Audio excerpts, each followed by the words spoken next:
இன்றைக்கி நம்ம குதிரைவாலி அரிசியில் அரிசி பருப்பு சாதம் எப்படி செய்கிறதுன்னு பார்க்கலாம். குக்கரில் எண்ணெய் சேர்த்துக்கலாம்.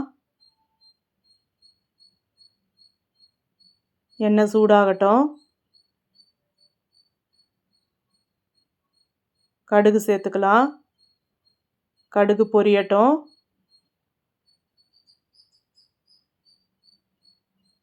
பெரிய வெங்காயம் 2 கட் பண்ணி எடுத்து வச்சுருக்கேன். காஞ்ச மிளகாய் 2 கிள்ளி எடுத்து வச்சுருக்கேன். கறிவேப்பிலை 2 கொத்தி எடுத்து வச்சுருக்கேன். பூண்டு பற்கள் 10 தட்டி எடுத்து வச்சுருக்கேன். இது எல்லாம் சேர்த்து வதக்கலாம்.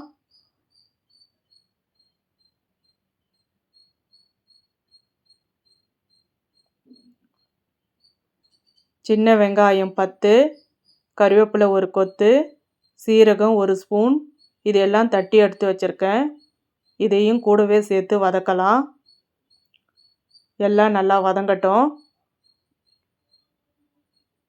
வெங்காயம் இந்த அளவுக்கு வதங்கியதும் 2 தக்காளி கட் பண்ணி எடுத்து வச்சுருக்கேன். தக்காளி சேர்த்து வதக்கலாம். தேவையான அளவு உப்பு இப்போவே சேர்த்துக்கலாம்.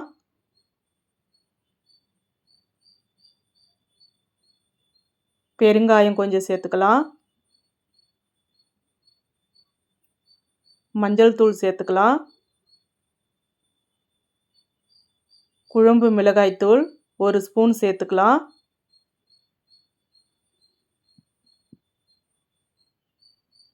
குதிரைவாலி அரிசியும் பருப்பும் கழுவி 1 மணி நேரம் ஊற வச்சு எடுத்து வச்சுருக்கேன். இந்த டம்ளரால் 1.5 டம்ளர் குதிரைவாலி அரிசி, 1/2 டம்ளர் துவரம்பருப்பு, மொத்தமாக 2 டம்ளர். இந்த டம்ளரில் மொத்தமாக 6 டம்ளர் தண்ணி சேர்த்துக்கலாம்.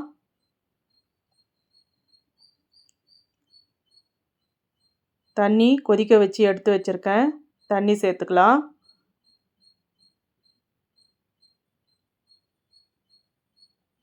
தண்ணி நல்லா கொதிச்சிட்டு இருக்கு. இப்போ ஊற வச்ச அரிசியும் பருப்பும் சேர்த்துக்கலாம்.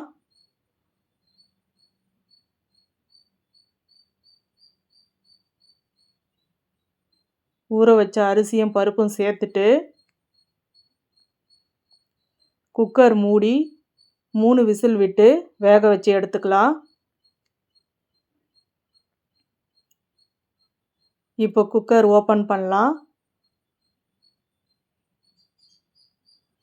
பாருங்க, பார்க்கவே எவ்வளோ சூப்பராக இருக்குது குதிரைவாலி அரிசி பருப்பு சாதம்.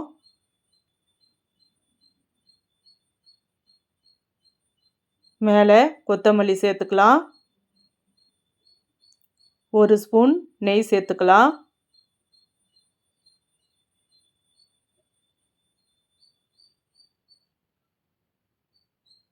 பாருங்க, எவ்வளோ சூப்பராக இருக்குது குதிரைவாலி அரிசி பருப்பு சாதம். ரொம்ப நல்லா டேஸ்ட்டாக இருக்குங்க. நான் செஞ்ச மாதிரியே ஒரு முறை செஞ்சு பாருங்கள். செஞ்சு பார்த்துட்டு எப்படி இருக்குன்னு கமெண்ட்ஸில் சொல்லுங்கள். இந்த வீடியோ பிடிச்சிருந்தா லைக் பண்ணுங்கள், ஷேர் பண்ணுங்கள், சப்ஸ்கிரைப் பண்ணுங்கள். தேங்க்யூ.